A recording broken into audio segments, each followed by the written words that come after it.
Alex. Eh bien, chers frères et sœurs, nous allons ouvrir la parole de Dieu dans le livre de Romains, Romains chapitre 6. Alors nous louons le Seigneur, c'est pas un pèlerinage, mais nous venons souvent ici.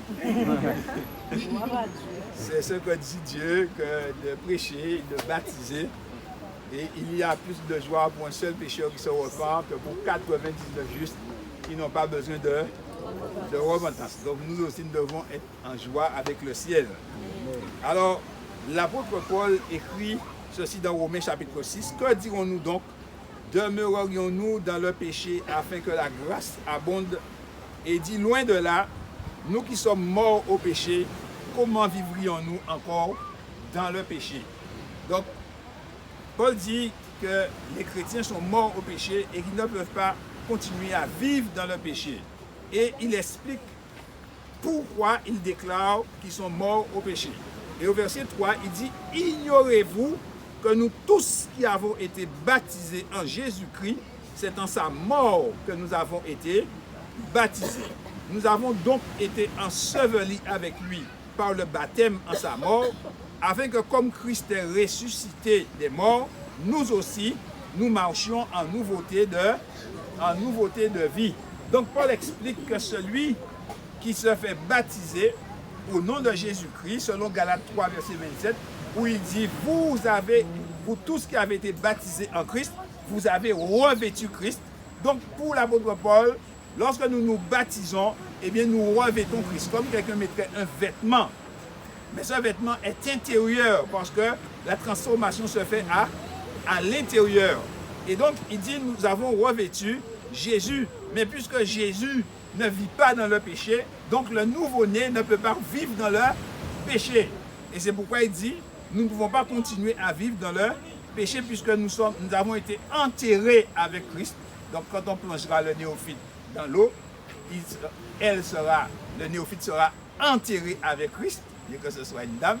Mais lorsqu'il sera relevé, eh bien il se relèvera, c'est une résurrection avec Christ. Amen, et amen. Lorsqu'on fait cette résurrection, on se relève pour vivre non pour soi, non pour le monde, mais pour Dieu et pour Christ. Amen. Alors il dit, en effet, si nous sommes devenus une même plante avec lui par la conformité à sa mort, nous le serons aussi par la conformité à sa résurrection, sachant que notre vieil homme a été crucifié avec lui, afin que le corps du péché fût détruit, pour que nous ne soyons plus esclaves du péché. Donc Marie, tu seras plus esclave du péché. Lorsque tu descendras dans les eaux du baptême, eh bien tu mourras avec Christ. Et le vieil homme mourra aussi au nom de Jésus-Christ. Et tu seras devenu une même plante avec Jésus et tu ressusciteras pour vivre pour Dieu. Et alors, il est dit, car celui qui est mort est libre du péché. Donc Jésus nous délivre de la puissance du péché. Lorsque tu sortiras de l'eau, le péché ne disparaîtra pas. Le péché sera toujours là. Tu seras dans un environnement de péché. Mais tu recevras une puissance qui te permettra de vivre la vie de Christ dans un environnement de péché, de même que Christ a vécu à Nazareth et il n'a jamais péché. Donc on peut t'emmener n'importe où. À partir du moment que tu es ancré en Christ, eh bien le péché n'aura point de pouvoir sur toi et tu ne seras pas attiré par le péché. Mais sous réserve que la connexion avec Christ soit gardée, comme nous l'avons vu. Il dit, oh, si nous sommes morts avec Christ, nous croyons que nous vivrons aussi avec lui.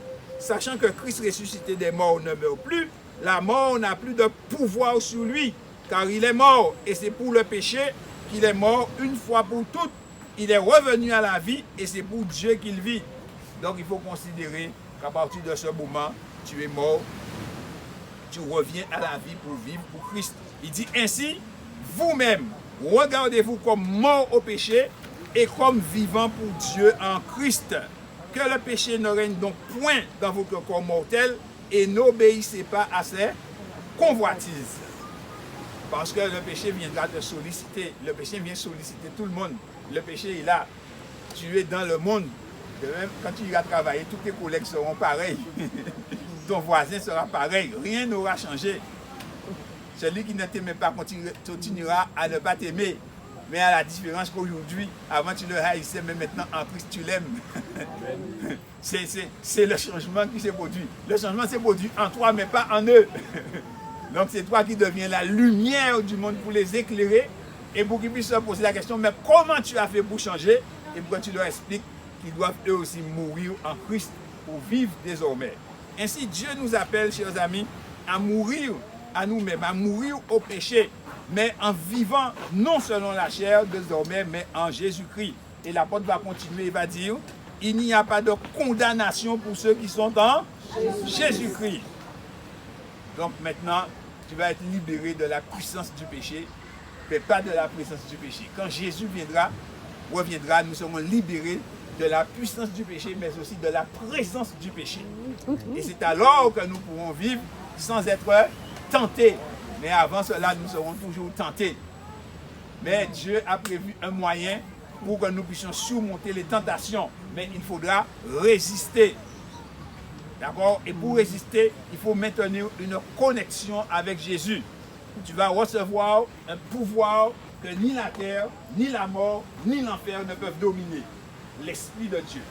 Et cet esprit que tu vas recevoir, c'est l'esprit qui habite en Jésus, qui est devant le trône de Dieu et qui parcourt toute la terre. Et c'est lui qui commande. Cet esprit commande à Satan. Il commande aux légions sataniques. Cet esprit commande aux anges. Cet esprit commande les hommes.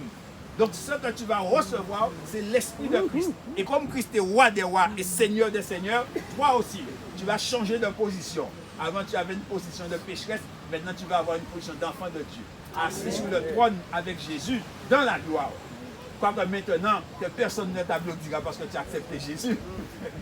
Mais le ciel t'applaudira lorsque tu descendras dans l'eau.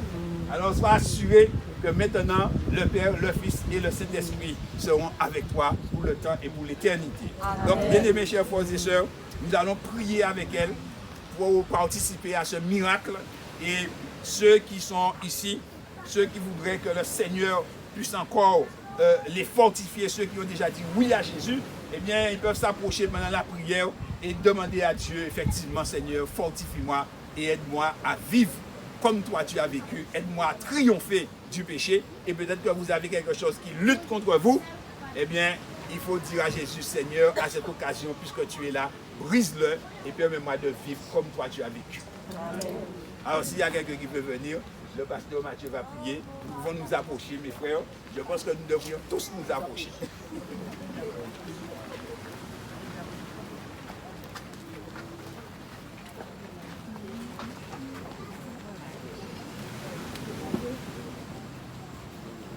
Donc aujourd'hui, c'est un jour spécial pour Marie, pour le ciel et pour nous.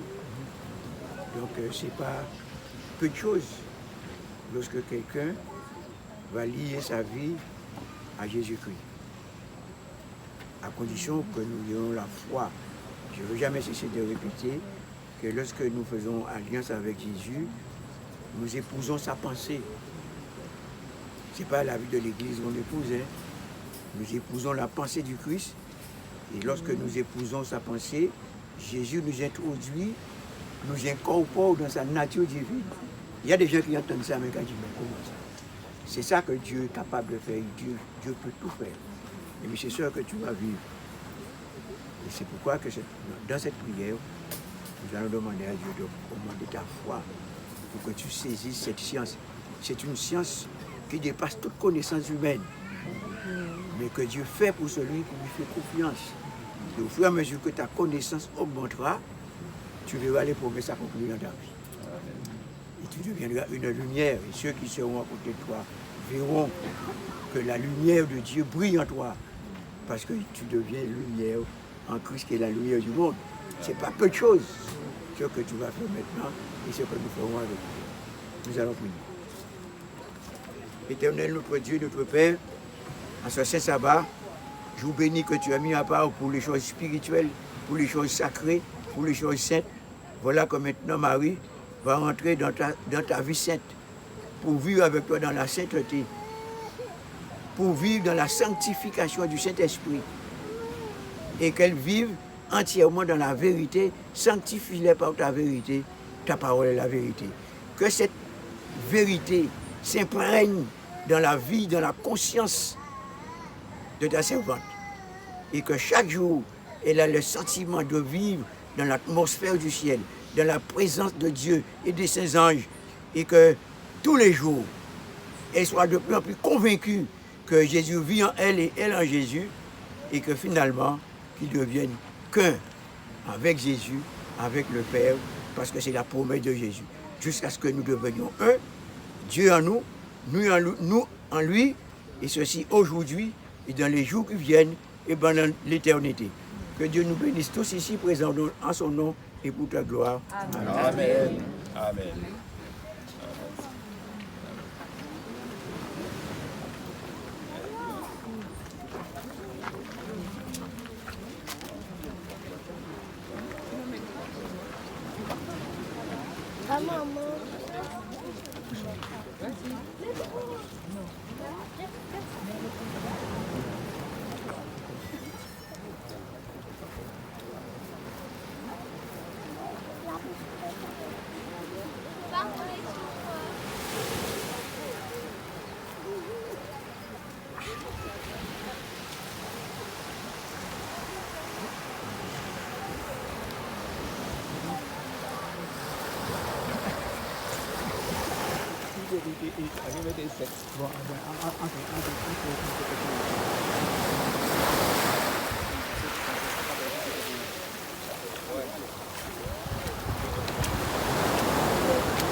Jesus will guard his children in his arms. He carries them all day long.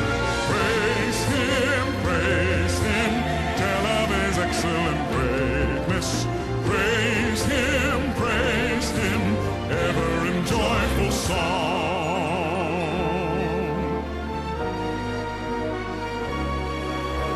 Praise him, Jesus our blessed Redeemer. For our sins he suffered and bled and died. He our eternal salvation. Hail him, Jesus the crucified. Sound his praises, Jesus who bore our sorrows.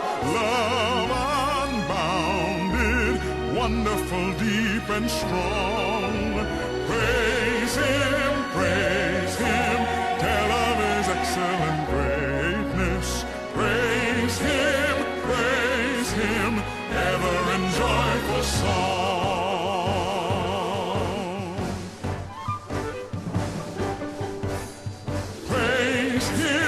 Praise him, Jesus our blessed Redeemer. Heavenly portals, loud with hosannas ring. Jesus, Savior, reigneth forever and ever. Crown him, prophet and priest and king. Christ is coming over the world victorious. Power and glory unto the Lord belong. Praise him, tell of his excellent greatness. Praise him, ever in joyful. Marie, selon ta profession de foi et sous le doigt du Seigneur Jésus-Christ, nous te baptisons au nom du Père, du Fils et du Saint-Esprit. Amen. Praise him,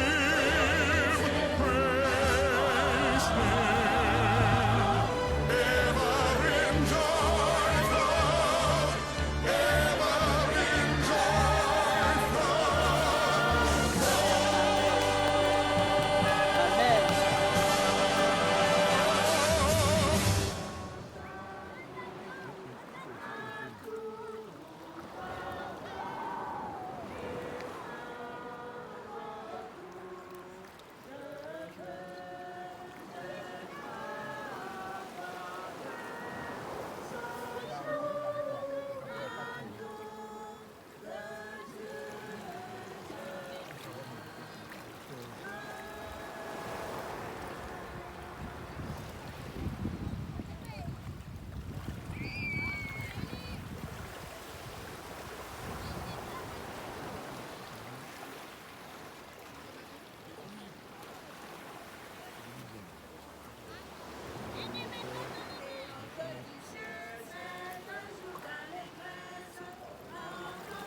sabbat que tu nous as donné. Nous te remercions, Seigneur, pour le baptême de Marie, même si la recherche, Seigneur, mais tu es là, Seigneur, avec elle, Seigneur.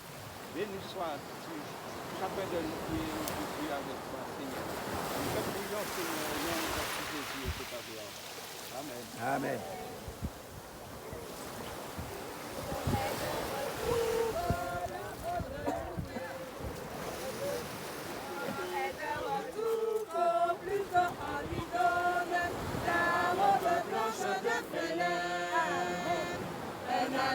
Son bras pour son front la couronne, la première place au festin. Chantez sur la harpe sonore, un alléluia vivant. Chantez, chantez encore, le Père aura vu son enfant. De retour de la bonne nouvelle, dans l'univers, pour sache que le Père aimait l'enfant rebelle et l'attendait les bras ouverts. chanter sur la harpe sonore un alléluia triomphant. Le ciel à l'autre ciel chante et chantez encore. Le